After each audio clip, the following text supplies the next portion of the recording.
Wrestling Roundup on FreeFM, ArrowFM, and MP. As always, I'm Grady, and live on Skype we got Josh. Hi. Bumper show this week, as always. After WrestleMania, we might not get to NXT TakeOver because we've just got so much to get through. And in fact, this year's WrestleMania actually started on Smackdown, as we had a couple WrestleMania matches early, one of which was the Fatal 4-Way match for the Smackdown Tag Team titles. We predicted an Otis and Gable win. Unfortunately, it was a Ziggler and Rude retention. Yeah, it is what it is. It feels like any of the other three teams in this match would have been a good idea going forward. Street Profits, super entertaining. Otis and Gable, there's so much story there to tell still. The Mysterios can go. And it'd be cool to see Ray and his son, hold the tag belts. But we're sticking with Ziggler and Rude for now. And I don't quite understand why, but hey, I'm not the WWE. Yeah, we'll figure things out. This is the time when rosters change, people get called up, people go away for a while, people are let go, etc., etc. And so things are going to be constantly in a flux for the next few weeks. So the tag division still has a chance to have some life thrown into it.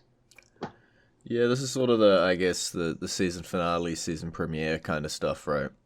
And as you say, everything will be freshened up, hopefully, and we'll see what holds SmackDown's tag team division's future as the weeks go on. But they also had the Andre the Giant Memorial Battle Royal, Final Four of Ricochet, Jey Uso, King Corbin, and Shinsuke Nakamura, finally ending with Jey Uso capturing the trophy. That's what kind of a reward for the big year he's had. I mean, it's just a meaningless trinket, but he has had quite a year since his return from injury as part of Roman's stable. Yeah, I think Jay's done amazing just telling stories this year. And so, yeah, as you say, a decent little reward for him. He can't have the Universal Championship, but he can have a big, tall gold trophy and his name etched on it forever. Now it is time to flick into WrestleMania 37, 14 matches. Let's just start powering through them. I'm going to jump around randomly. Be prepared. And we are, though, going to start with Bobby Lashley and Drew McIntyre. First match back in front of a live crowd for the main roster. They did the right thing. They kept the title on Bobby Lashley. Despite all our fears that they were putting this together just to put the title on Drew in front of a crowd, because they didn't get to do that last year, they kept the title on the almighty WWE champion. Good. As much as it pains me to say. It was the right call. That's where that belt should be at the moment. Drew had an amazing run. Really held a lot of the Thunderdome era. Held it up. Kept running, putting on banger after banger in front of these either no crowds at the start or LED boards later on. But everything comes to an end. And when Drew's comes to an end, Bobby Lashley looks like he's just starting. And Bobby earned this. He in the time that he's been back from since he returned to the WWE, he's done so much of getting over from where they buried him pretty much. They stuck him in a meaningless wedding segment. And then along comes MVP in the Hurt Business. Bobby starts winning again. And he wins the United States title. Loses it to Riddle at the Rumble. And then proceeds to win the WWE Championship. And is now at the top of the company. And there are still a lot of people that he can still face. Yeah, I don't think anybody can legitimately sit here and tell you that Bobby Lashley does not deserve the spot that he's currently in. And one thing that we brush over with the fact that Bobby Lashley won this match is that it was a great match, too, to open up the show and to open up everything. Minus the lovely rain delay at the start. It was a good way to kick off WrestleMania weekend. You mentioned the United States title there. Let's jump on over to that. Riddle defending against Sheamus, and we got a new champion. Yeah. Apparently Riddle has pissed somebody off, apparently. Because not only did Riddle lose his title at WrestleMania, he then got destroyed the next night on Raw by our almighty WWE champion. Unfortunately, it's just a rule of the company. If one of my guys like Drew McIntyre isn't winning, one of my other guys like Sheamus has got to win. And unfortunately, Riddle was just on the receiving end of that. Yeah. It's interesting to see where they go with Sheamus as the United States champion. So that'll be interesting, because it's been, 10 years since he's held the U.S. title? It's been a while. It was WrestleMania 27, I think it was, when he won it from Daniel Bryan. No, it was 28. It was 28 that he won it from Daniel Bryan in the pre-show of WrestleMania. And then, so it's been almost 10 years. Yeah. But yeah, Sheamus is that upper mid-card gatekeeper that you have to go through if you want to be somebody. So I could definitely see somebody elevating through the mid-card that has to knock on Sheamus's door to prove that he's worthy before moving on to somebody like, say, our almighty WWE champion, Bobby Lashley. Yeah. And we'll talk about the other mid-card title while we're here, Intercontinental Championship in the Nigerian drum fight. We got another new champion. Yeah, it apparently got a re-debut. No, brand new person we've never ever seen before, okay? Don't question them. They're just making this more and more interesting with the Apollo Crews character. But yeah, we got Dabo Kaido. We always wondered what happened to him after he got drafted. Well, what happened is he went to Nigeria, changed his name, and joined Smackdown because I believe he was drafted by Raw. I believe so. And is now the enforcer for our new Intercontinental Champion. We'll have to see where that storyline goes, because we were excited when Apollo Crews started switching characters, and if anything, WrestleMania has just put the pedal to the metal for that. And now that Big E's not the Intercontinental Champion anymore, and the next pay-per-view is Money in the Bank, we could start making thoughts of that green briefcase possibly being filled with pancakes. Because we know it's going to happen if he wins. Yeah, they did hard swap the pay-per-view, so Backlash is coming up first, but Money in the Bank is only like a month or so away. So yeah, definitely could see Big E being the one to claim it. We will have to continue to theorize about that. Talking about enforcers returning and standing next to people, my segues are getting worse and worse. AJ Styles and Omos, new Raw Tag Team Champs. Yeah, they basically pushed the reset button with WrestleMania. And we've got a bunch of new champions. This makes sense. The New Day weren't going to hold it for long. And it also gives us a chance to see Omos in action. And not just be a terrifying man that can look over the top rope from the floor. So we get to see more of his character. AJ Styles is AJ Styles. He's now a Grand Slam champion in WWE and in Impact, which makes him the only person to have achieved both categories in both companies. AJ Styles has truly probably had the greatest sort of wrestling career spanning companies. put his Japan stuff in there as well, right? Like, he didn't just stay in one place, do really well in one place. Yeah. Although, if TNA had taken care of him, he would never have left. It's true. He's a loyal. He definitely is loyal to a fault. I've really enjoyed what he's done since he's come to WWE, and I do think the what I thought were erroneous comparisons at first, I think are actually apropos. He is definitely this generation's Heartbreak Kid. Okay. He's not flamboyant and like Shawn was, but inside the ring, he is just about as good or better than anybody working today. And he does it with psychology, not just 1,000 flips and finishers. So I really like AJ Styles, and I'm excited for this tag team because it's something new. It gives us another set of bodies in the tag team division.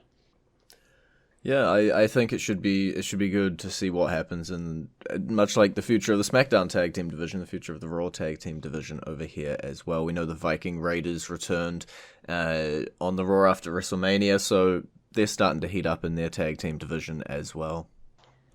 Talking about ring psychology and absolute in-ring talent, the match just before this one, Cesaro and Seth Rollins, those two went to town for about 11 minutes.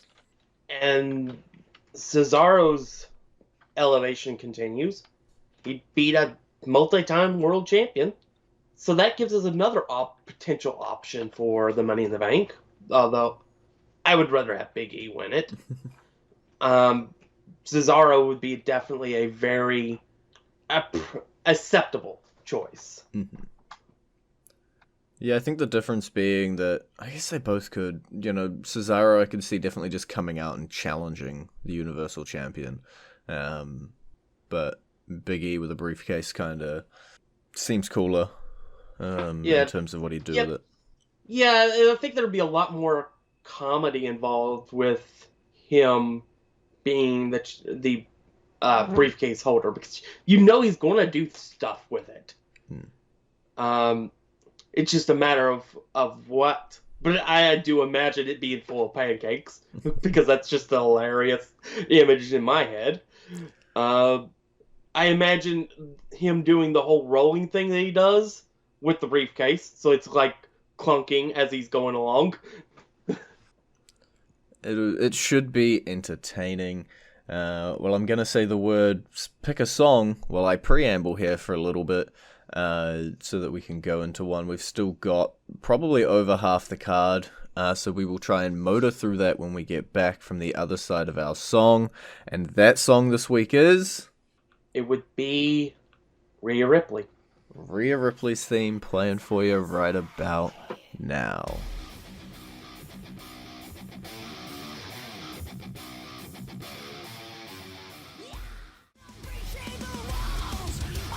And you're back with Wrestling Roundup on FreeFM, ArrowFM, and NPR. I'm Grady, he's Josh. That was Rhea Ripley's entrance theme, so let's talk about that Raw Women's Championship match. It was Asuka defending against Rhea Ripley. It was an alright match. It wasn't great. I don't think these two have very good chemistry together. It's definitely no Charlotte versus Rhea. But it was alright. And our girl Rhea won. She's now a champion too. And you get to do something that you don't get to do often. What do I get to do? You get to tell me something I get to say. I've said to you several times during this show. Is it I told you so? Yes. Told you so. Yeah, because you correctly predicted she'd be the champion after WrestleMania. I didn't see it happening this way, but yes. It took Charlotte getting COVID. It took Lacey Evans getting pregnant. It took last-minute changes. But I was right. But yeah, the reset button just continues to be pushed, as we were talking about. There's new tops of the divisions everywhere. And I think this match is probably a little bit easier to talk about in combination with the main event from night one, which was Bianca Belair capturing the SmackDown Women's Championship off of Sasha Banks. Yeah, it was a great match between Bianca and Sasha to cap off what was easily the better night of the two nights. Um, it's Bianca's time. That's what we've been saying for months, and this was the culmination. She beat Sasha and is now at the top of the SmackDown Women's division. So now we have to see who's going to come after Bianca. Who's going to be the first challenger? Ding dong. Makes sense. It does make sense. Although I think Bayley may be a bit busy with a certain new WWE Hall of Famers that she kind of pissed off at. Probably. On night two. Yeah, I think it's obviously we don't have a lot of time to talk about each match, but like this one of the matches of the weekend easily, and it seems almost like, you know, I don't know how long it will last, but it's sort of a transition from that Horsewoman and Asuka and Bliss kind of era where they were champions probably 90% of the time, I'd say, on SmackDown and Raw. I would say NXT actually on Tuesday had the moment that showed we are moving away from the Four Horsewomen for a little bit. We're giving them a kick in the pants to elevate their game while also showing these are our girls. Yeah. Because they had Bianca, they had Rhea Ripley, and they had the NXT Women's Champion Raquel Gonzalez in the ring together. Very similar to when Bayley won the title from Sasha at TakeOver Brooklyn. And they had that Four Horsewoman moment there at the end. That was very similar to that. And I think this was a changing of the guard, as you said. These are our women. These are our future. The people that they're replacing are still there, and they're still really good, and they're still in their prime. And I think that is something to be excited for, because that elevates the Charlotte Fires, who are already the greatest in the company. That elevates Bayley. That elevates Sasha. And that elevates somebody who's about to return, probably, maybe, quotation marks, in Becky Lynch. Yeah. And honestly, I'm excited to see the future of this women's division, and we'll just have to see how it plays out and see who else rises up to the occasion outside of that Asuka Bliss Four Horsewoman that have been running the divisions for the past 5 years. Oh, no, I can't math. And see who rises up alongside Ripley and Bellaire on the main roster. We've got maybe like 8 minutes left in the show, so I'm gonna have to start fast-forwarding matches. I'm really sorry if your match gets fast-forwarded. Kevin Owens, Sami Zayn. Look, it's mainly because it mostly featured some dude I don't want to talk about. It was what it was. Kevin Owens walks out with the win. Doesn't look like he beat any sense into Sami Zayn. He's still crazy. And please be the end of that person's involvement in this. What else we got? Before he comes in for SummerSlam. No. In an actual match like a certain other celebrity was. If he does, we're not going to talk about his match ever. What else we got? Bad Bunny in the complete opposite involvement. We're not fast forwarding this one. Bad Bunny in actually good celebrity involvement. And Damian Priest defeating Miz and Morrison. This was match of the weekend. Okay. Not because it was the best match of the weekend, but because it blew expectations for the match out of the water. Best celebrity match ever. Yeah. I don't know. Lawrence Taylor and Bam Bam Bigelow was really, really good. Yeah, I guess. So That's too old for me to remember. I'm a young boy. Yeah, it was 90. It was WrestleMania 11, so I don't blame that. Because that's 95. But these four brought it, and Bad Bunny brought it. They benefit. This entire feud came to a head here. Bad Bunny showed out. He did what he had to, and he did not embarrass himself or the WWE for putting all that backing on him and the training and stuff. And Damian Priest looked like $1 million in the process, too. Exactly what we wanted. Just an all-round banger. Let's hit the fast forward button a little bit on the women's tag team division. They had their turmoil match. A lot of people lost, but eventually Natalya and Tamina won. Unfortunately, not the Riot Squad. Let's cry a few tears quickly. Yeah. And then went on to eventually lose to Jackson Baszler on night 2. Yeah, definitely wasn't part of the reset button that got pushed. One of the only titles that didn't swap. Yeah. It is what it is. I still have no idea what their plans are for the women's tag team division. But I can't imagine Jackson Baszler holding him for much longer, because those are two people that you really need in the singles division. Gotta do something soon. The Riot Squad makes the most sense, goddammit. Braun Strowman, Shane McMahon in a steel cage. Fast forward a little bit over this one too. I thought it was a steel cage match, right? Yeah. Isn't escaping the cage a way to win the match? Yes.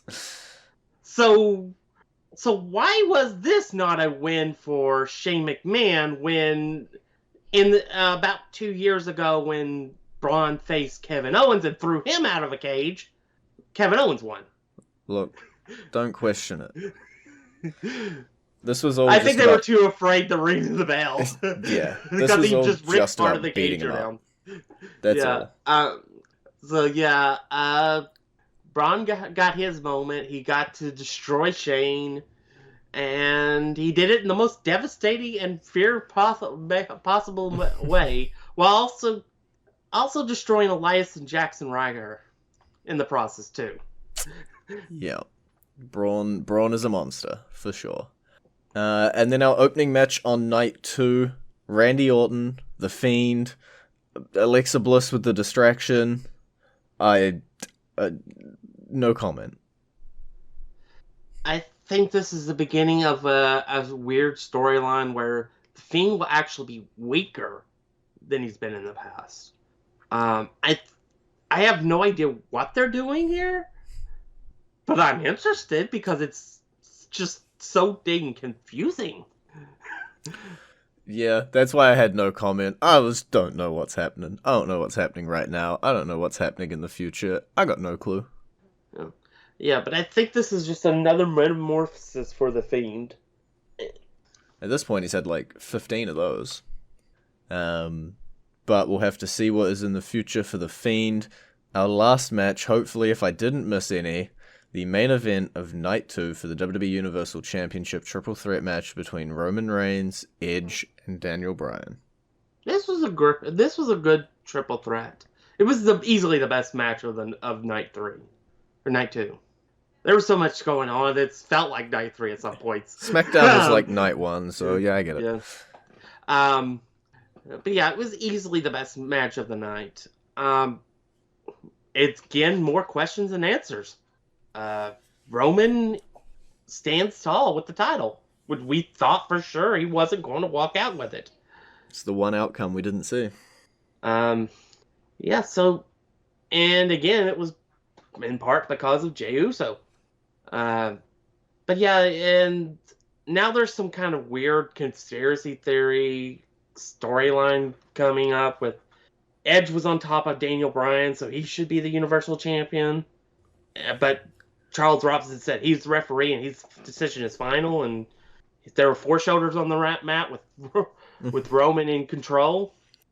Yeah, to me it's really weird because I saw this finish as a way to emphatically say that Roman Reigns beat everybody. Nobody else has a claim of like, well, you didn't pin me.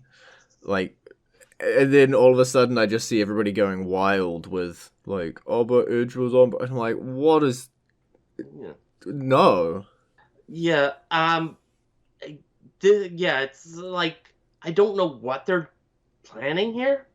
But again, I'm interested because I don't know. And I think that's the best thing. I do think it's time to move on. I mean, you could keep Edge around since you did say they switched pay-per-views. You could do Edge versus Roman Reigns in a singles match for the title. if they really, really want to go that route. Mm-hmm. But Daniel Bryan needs to go away from this title for a while. I will note as well, when they switched the pay-per-views, they did rename Backlash specifically to WrestleMania Backlash, just to make it even more obvious what it is. So, yeah, I definitely think if there is anything at all that can be done with that next pay-per-view, it would be Edge versus Roman Reigns specifically. Mm-hmm. Daniel Bryan is done for this title, as far as I hope is the case. Because he emphatically lost. He was at the bottom of the pile. You're at the bottom of the pile, you're going to the back of the line.